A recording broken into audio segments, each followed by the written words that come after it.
মহালয়ার পুণ্যলগ্নে কুমোরটুলিতে মা দুর্গার চক্ষুদান করলেন মৃৎশিল্পী মিন্টু পাল। শিল্পী বলছেন তিনি কোনোদিন মহালয়ার এক মাস পরে দুর্গাপুজো দেখেননি। যেহেতু ভাদ্র মাসে দুটি অমাবস্যা পড়েছে তাই এই সময় দুর্গাপুজোর তিথি হয় না। সেই হিসেবে আগামী মাসে দুর্গাপুজোর তিথি পাওয়া গেছে, অর্থাৎ এক মাস পরে দুর্গাপুজো। সব মিলিয়ে এক অন্য রকম পুজো অভিজ্ঞতার কথা বলছেন মিন্টু পাল। এর পাশাপাশি তিনি জানিয়েছেন কুমোরটুলিতে ইতিমধ্যেই জোর কদমে মায়ের মূর্তি তৈরির প্রস্তুতি চলছে, কারণ আর কিছুদিনের মধ্যেই মায়ের মূর্তি কুমোরটুলি থেকে বেরিয়ে যাবে। যদিও এবছর কুমোরটুলির প্রতিমার বায়না খুবই কম, কারণ করোনা পরিস্থিতিতে অনেকেই তাদের বাজেটের কাটছাট করেছেন। আবার অনেক পুজো কমিটি এবছর পুজোই করছেন না। তবে যারা পুজোর অর্ডার দিয়েছেন তারা তাদের বাজেট কমিয়ে মা দুর্গার প্রতিমার মূর্তি ছোট করছেন। বেশিরভাগ মা দুর্গার মূর্তি এক চালা হচ্ছে বলে তিনি জানিয়েছেন। এর পাশাপাশি তিনি জানিয়েছেন এইরকম পরিস্থিতি আগে কোনোদিনও হয়নি। করোনা পরিস্থিতির জন্য কুমোরটুলির অনেক কারিগররা বাড়ি চলে গিয়েছেন।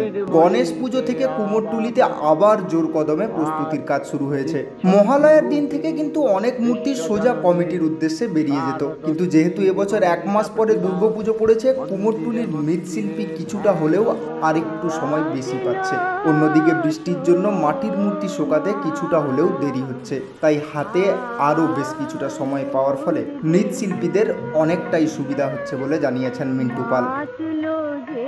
জানাতো অবস্থা দেখিনি, কেন মহালয়া এবং বিশ্বকর্মা পুজোর আগে হয়েছে, কিন্তু এক মাস বাদে পুজো সেটা কিন্তু হয়নি। এমন হয়েছে যে বিশ্বকর্মা পুজোর দিনকে মহালয়া হয়েছে, তারপরেই দুর্গা পুজো, এরকম অনেক ঘটনা ঘটেছে, কেন সেটা তিথি অনুযায়ী হয়।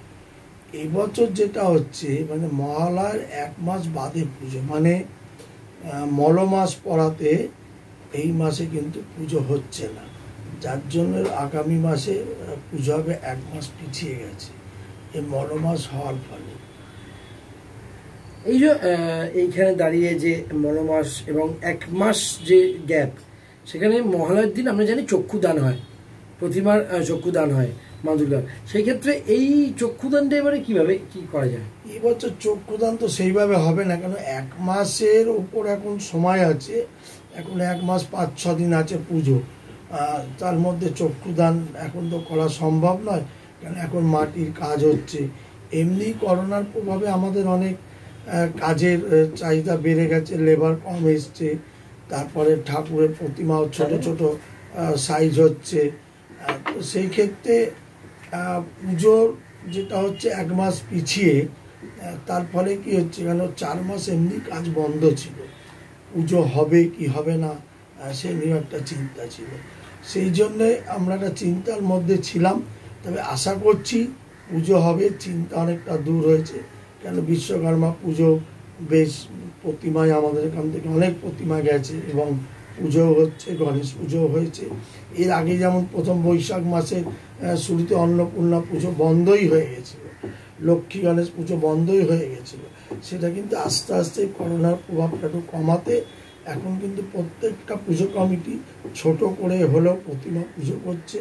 আর এই চক্ষুদানের বিষয়টা হচ্ছে মহালয় দিনটা দেবীর আগমন, কিন্তু আমার মনে হয় এবছর এই করোনা আসার ফলে দেবী হয়তো হোম কন্টেনমেন্ট জোনে হয়তো এক মাস থেকে তারপর মর্তে পুজো দিতে আসবে। ব্যুরো রিপোর্ট, বাংলায় বলছি।